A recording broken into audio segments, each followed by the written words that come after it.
Matthew 11, verse 6 says, "Blessed is he whosoever shall not be offended in me."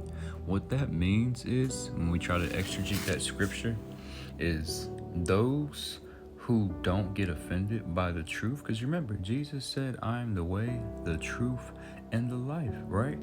And so, if you are not offended by the truth, and you are taking that piece of gold, because that's why Proverbs 25:12 says, "As the earring of gold and an ornament of fine gold, so is a wise reprover into an obedient ear." That was KJV, but I'm going to read the message version of Proverbs 25:12.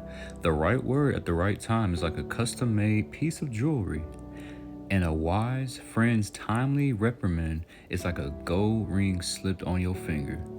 All it's saying is wisdom is golden, and the truth that Jesus speaks is not to harm you. For God, in Jeremiah 29:11, it states, God has plans to prosper you and not harm you. So the wisdom that's given onto you is for the betterment of your life. But if you don't take heed to what he's saying, you're not blessed. Why do you think he said, "Blessed is he whomsoever shall not be offended in me"? So therefore, if you are finding offense in the truth in which Jesus speaks, and the truth in which his humble servants, his servants, spread the gospel, and you may be offended by it, as myself, you're not blessed, and you're basically saying that your way is the right way, and screw Jesus. Because if you are being offended, if you are finding that to be opposite, then you must be an Isaiah 5:20 person. You don't know that verse? I got you. "Woe unto them that call evil good and good evil, that take darkness for light and light for darkness, that take bitter for sweet and sweet for bitter." All I'm saying is you don't have your heart correctly postured, that in which you're supposed to be in God, but instead it's in bondage. Why do you think 2 Chronicles 3:17 says, "Now the Lord is that spirit, and where the spirit of the Lord is, there is liberty"? Also backing that up, John 8:32, "And ye shall know the truth, for the truth shall set you free." Are y'all picking up what I'm putting down? Again, blessed is he who is not offended in Jesus.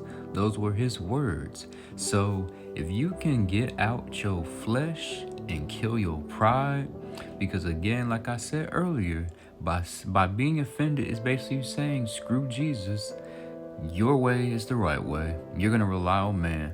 Why do you think in Proverbs 3:5, and it says, "Trust God in all your heart and lean not on your understanding"? He's telling you that for a reason, because if you lean on your understanding and not God's, and all your heart, again, get that heart posture right, he is going to, again, he says in verse 6, Proverbs 3:5 and verse 6, "In all your ways acknowledge him, and he will set straight your path." If you go on your own path, it's not going to be set straight. You're going to go through all these hurdles and whirlpools. When God has a direct path to you, you're taking all these detours, all these bus stops that you are not supposed to get off on. You make it harder for yourself. So take heed to that piece of gold, that wisdom, right?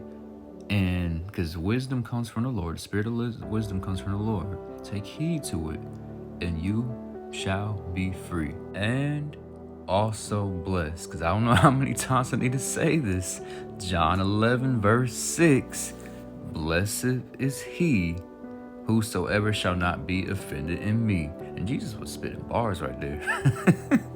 Now, I love you. God bless. And remember, it's impact over influence, baby.